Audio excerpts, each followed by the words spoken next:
Hey, welcome to another episode of Pocket Pulp. Eric Bryan Moore here, your host. Today, I am excited and nervous to share with you Piper's Tears. This is one of my own stories, and I hope you get a kick out of it. If you like what we're doing here at Pocket Pulp, please rate, review, subscribe, and tell some people. I think what we're doing is pretty cool, and I hope you do too. And now,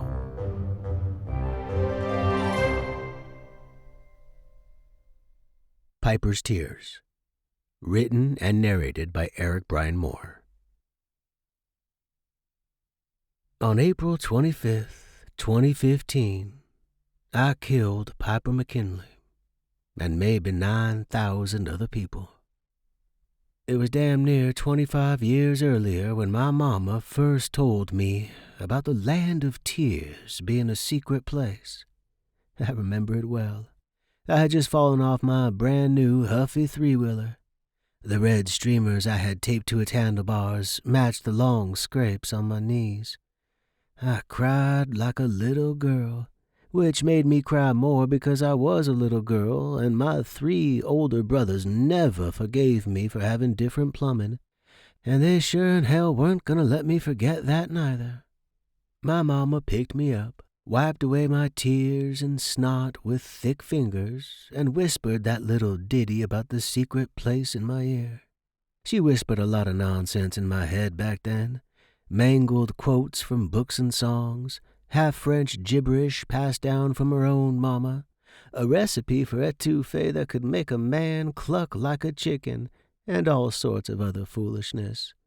I took it all in stride, figuring my mama was 1 part crazy and 2 parts silly. It wasn't until long after I outgrew that little Huffy, just after we were forced to move to California, that I realized my mama was much smarter than I ever gave her credit for. But it wasn't until that day I met Piper McKinley that I remembered my mama singing about that secret place in my ear. Piper lived in the Mission, a part of San Francisco that seemed to be changing more quickly every year, hell, every month. Some people liked the safer neighborhoods and the expensive cafes, but most were just plain resentful. Every week, people took to the streets to protest the startups that were driving prices and getting folks kicked out of their homes. I honestly didn't give a rat's furry ass either way. I never liked the city that much and didn't care that there were less drug dealers and more yuppies. Both annoyed me. I parked directly across the street from Piper's building, an old 4-story mansion that must have been vomited out of the 50s or 60s. Bay windows, intricate carvings, and a god-awful combination of yellows that made my head ache just looking at it. At some point, it had been converted into apartments. It would only be a matter of time until some software geek bought it, kicked everyone out, and turned it back into one massive home. Piper lived in number 8, which turned out to be on the top floor. The creaky stairs that led up to her apartment were steeper than normal ones. I leaned against the banister in front of her door for a few minutes, gasping for air and silently promising myself for the 1,000,000th time that I would quit smoking someday. All of my clients were old. Most stood on their last legs if they could stand at all.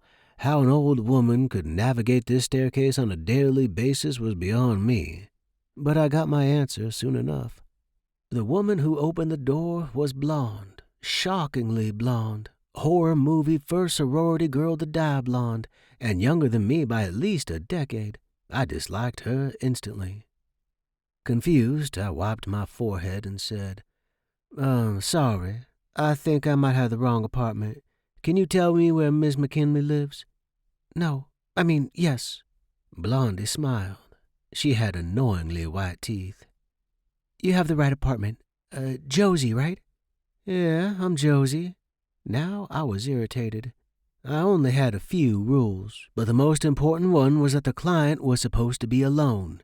Miss Piper McKinley disregarded my instructions and invited her granddaughter or nurse or whoever to our meeting.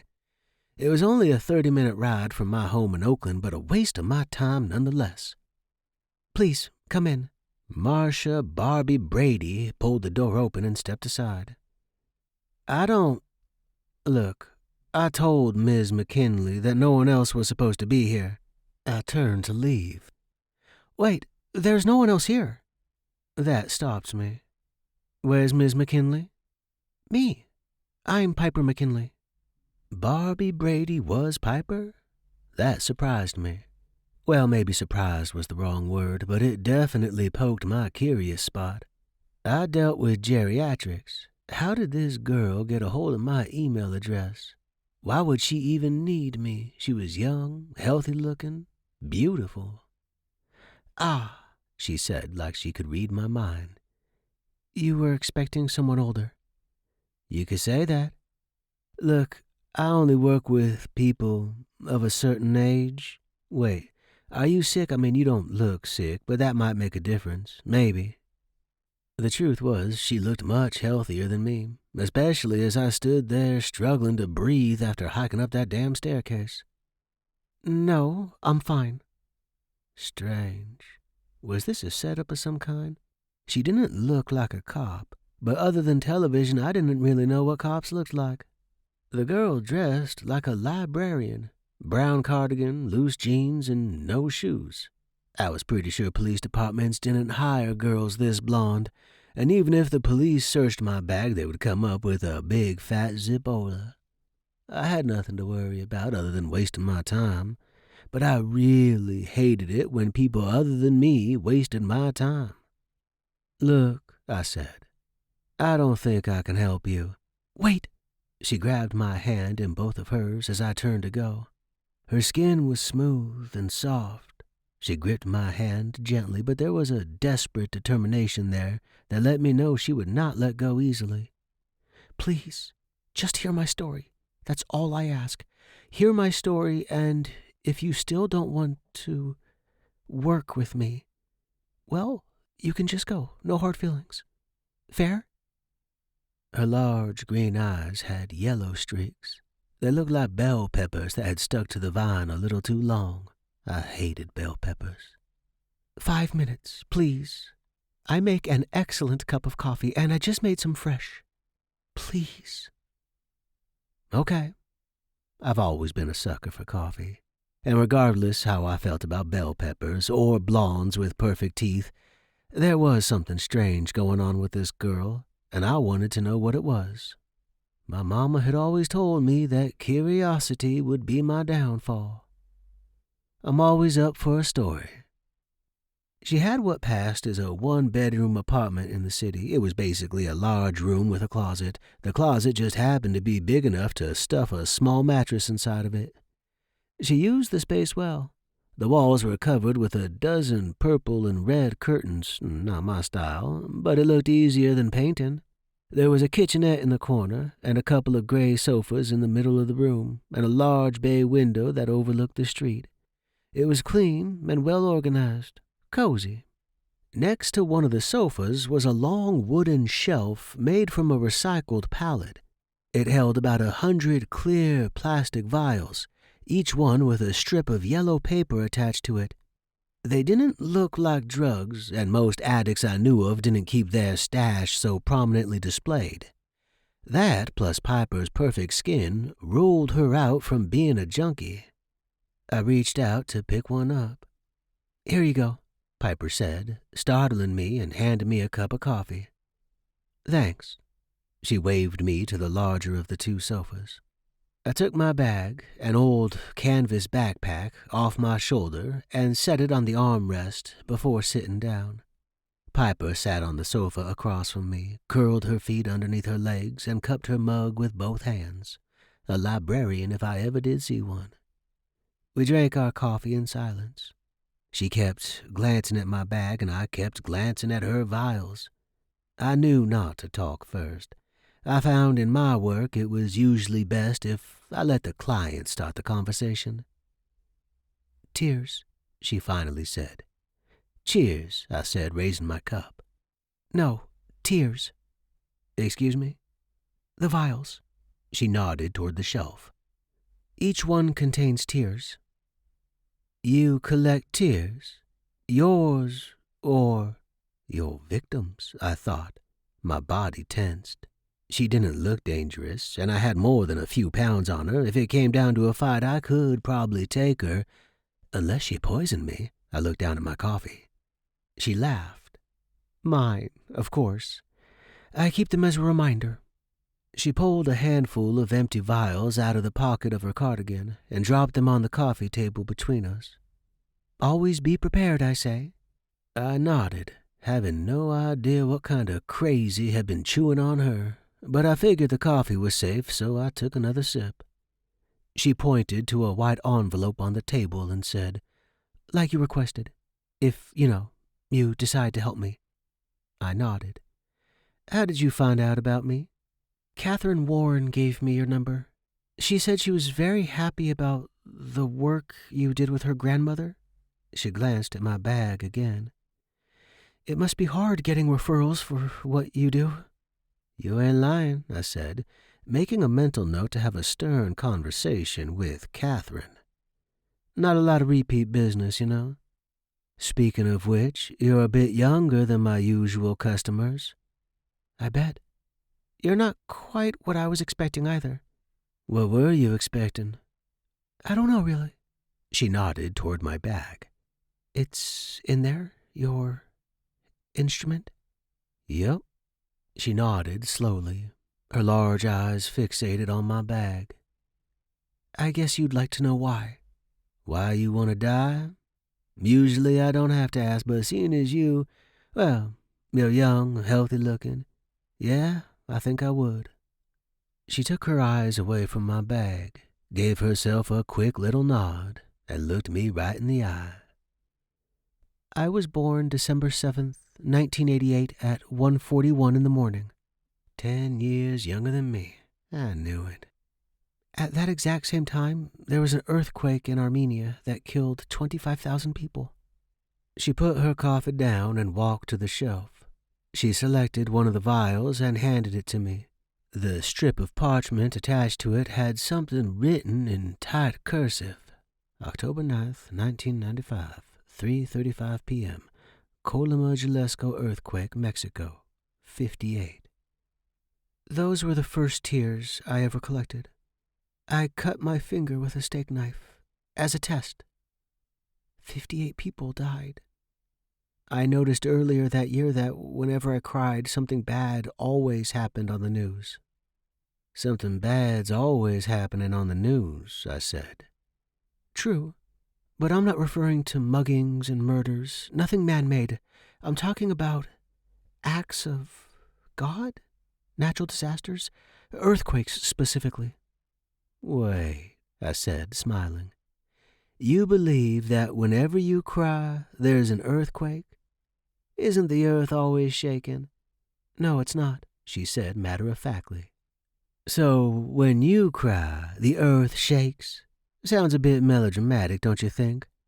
I know it sounds crazy, but I thought that perhaps you might believe me. She looked at my bag again. You're serious? I wish to God I wasn't. I took another drink. This had to be a joke. The problem was I didn't have any friends who were pranksters, and Piper's voice and face were dead flat and dead serious. I noticed it early. I was 6 years old when I fell off the jungle gym at school. January 16th, 1995. I broke my arm. It hurt so much, and I just cried and cried, couldn't stop. At that exact moment, the Hanshin earthquake in Japan happened. 7,000 people. I glanced around the room, looking for hidden cameras. That year, every time I cried, I paid special attention to the news. At first, it was like a game, but then it became a test. She picked up another vial and tossed it to me. It read, November 21, 1995, 10:15 p.m., Gulf of Aqaba earthquake, 10. Slammed my finger in a car door that time. She tossed 3 more vials to me. Each one had dates and numbers, 72, 14, 112. Each one of those was a test. A little way to prove to myself that it was all some coincidence, that I was insane. But every time, people somewhere in the world died in an earthquake. She cleared her throat and gave her head a little shake. Piper might have been a great actress, but I doubted she could have been that good and that beautiful and not be at least a little famous. Nope, this was no prank. She believed every word she breathed. She pulled back a long purple curtain just to the right of the shelf. Behind the curtain, where I assumed was just a wall, were more shelves, 6 in total, from the ceiling to the floor, each one with at least 100 vials sitting on top of it. Piper moved around the room, pulling back every curtain. There were thousands, maybe tens of thousands of vials, all hidden behind the curtains. This chick cried a lot. Did I cry this much? I stood, my mouth agape, and walked around the apartment, randomly pulling down some of the vials. Each one had dates and numbers. All of these are filled with tears? I asked. Yes. I took another one down. It read, June 23rd, 2001, 2:33 p.m. Southern Peru earthquake, 145. I remember this one. I was 12, she said, standing next to me. This was the day after Shrek came out. I went to see it in the theater with some friends. I laughed so hard that I cried. Not a lot, but enough to kill 145 people. She reached under the coffee table and pulled out a large book. She flipped it open to a newspaper clipping that showed a picture of a demolished building. In bold letters, the headline declared, Earthquake in Chile kills 126. She then pulled out 9 more books, stacking them next to the open one. Each page in these books corresponds with one of those vials. Each page shows a disaster that I caused. Pictures of the people I hurt. I think it's important to remember. That... it can't. How could this even be possible? I sat down and flipped through the books. 72 dead, 184 dead, 13 dead, 48 dead, 222,517 dead. Haiti, January 12th, 2010. I was in love. He broke my heart. I couldn't stop. No matter how much I tried to stop myself from crying, I just couldn't. She sat back on the sofa, tucking her feet back underneath her legs. I've tried to be better. I meditate every day, never take any physical risks. I don't listen to sad songs or watch sad movies. I actually don't watch many movies at all anymore, not after the mistake of watching Marley and Me. She picked up her cup and took another drink. I continued to flip through the book. I didn't think it could be true, but she obviously believed it was. Of course, she could be faking the whole thing. It wouldn't be too hard. Throw some water in a vial, grab some newspaper clippings. But to what end? Why would anyone do that? There'd be no reason behind it. These earthquakes were either coincidences or her tears caused them. Those were the only options, weren't they? Of course, she could have been crazy, but unless she was completely delusional, it would not change the timing of her tears and the earthquakes. I leaned back and let out a long sigh. I still don't know why you called me. You seem to be doing all right. You're cautious. You're getting better, right? I thought I was, but guilt. The thing about guilt, real guilt, it's always there, just beneath the surface, ready to strike out at a moment's notice. For the longest time, sleep was my only refuge, but now I have nightmares. I wake up in the middle of the night, screaming and crying at least 3 times a week. I'm afraid to sleep. I'm afraid to leave my house. I am tired. Tired of the guilt, tired of being afraid. That's why I called you. I want you to take my fear away. What would I do if I were her? Turn off the TV, Cancel my internet? Just live my life? Could I? Whether it was coincidence or not, she suffered just the same. Were her tears responsible for all those earthquakes? I don't know. But there is a kind of power in believing something to be true, and her belief caused her pain, crushed her with guilt. I sat on her gray sofa, surrounded by thousands of her tears, for the rest of the afternoon. I flipped through her books, checked the dates on her vials, verifying the times and numbers with my phone, thinking long and hard about that secret place my mama had once told me about. In the end, just as the sun began to set, I unzipped my bag and pulled out my instrument, my great-great-grandmother's violin. It was chipped and stained, its neck slightly warped. It looked every bit as old as it was, having been passed down through all the women in my family. As I put new strings on the violin, Piper and I talked about nothing important. Some people seem to enjoy small talk before the end. Piper was funny. Something about the nerves made her tell jokes, and we giggled like schoolgirls about nothing in particular. As I began to play, she laid back on her sofa, resting her head on its arm. I played the song my mama had taught me, the one her mama had taught her. It was an old song, and at first I moved the bow slowly over the strings back and forth, watching as Piper closed her eyes and breathed slowly to the rhythm of the music. As the tempo picked up, I too closed my eyes, letting the bow move with speed and precision just like my mama had drilled into me all those years ago. My mama used to say that when the strings wailed and cried their notes, it was a comfort to the suffering soul. When I finished, I unstrung the violin and returned it and the bow to my bag. I took out a hand towel and wiped my forehead and neck. Piper had stopped breathing. Beautiful, peaceful. She looked very much like that sleeping princess locked away in her tower.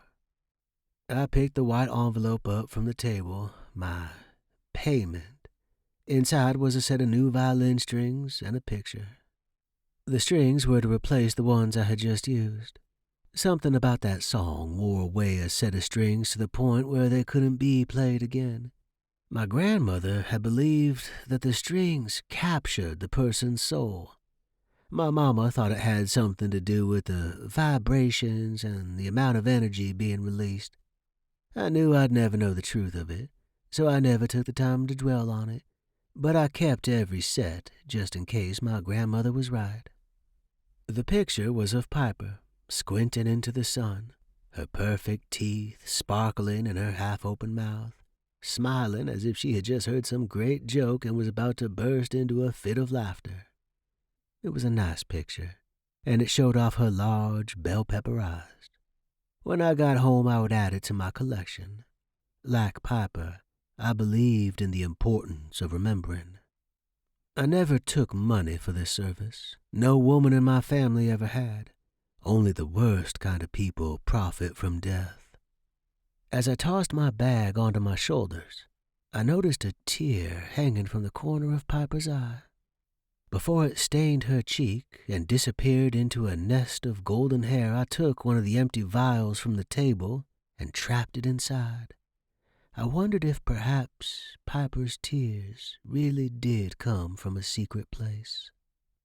I set the tear on one of the shelves next to thousands of others and quietly stepped out of the apartment.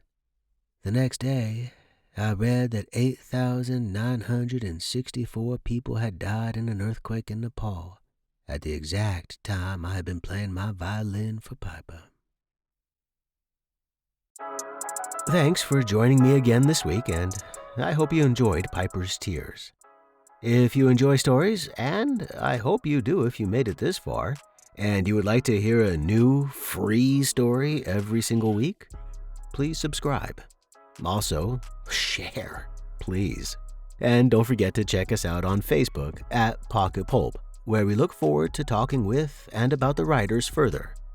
If you're a writer and you would like to have your story featured on Pocket Pulp, contact us at pocketpulpsubmission@gmail.com. My name is Eric Bryan Moore, Eric with a C, Bryan with a Y, and you can follow me on Twitter or check out my website, ericbryanmoore.com. Music by Bluemont Score and Eternal Producer from Pixabay. Thank you for joining me, and I look forward to reading you another fantastic story next week.